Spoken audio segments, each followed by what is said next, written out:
Debat publik ketiga Pilkada Sumatera Selatan Kamis 21 November 2024 malam menjadi kesempatan bagi pasangan calon nomor urut 3 Mawardi Yahya Anita Durik Hati untuk memperdalam 8 misi unggulan mereka.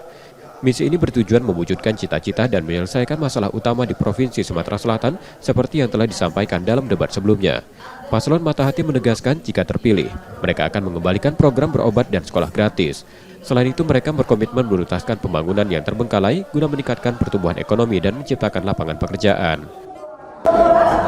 Justru ada suatu keinginan hasrat masyarakat kita, kenapa zaman Alex bisa sukses, zaman Syariah bisa sukses, zaman Sosial bisa sukses, zaman Malam sukses. Toh 5 tahun ini banyak hal-hal mungkin waktu yang masih diharapkan masyarakat kita tidak dilanjutkan dan tidak diprogramkan. Ini dan harapan masyarakat untuk dikembalikan seperti yaitu tentunya program-program berobat dan sekolah gratis yang pernah jaya dan untuk dilanjutkan pembangunan saya kira itu termasuk Sriwijaya FC juga kita kembali.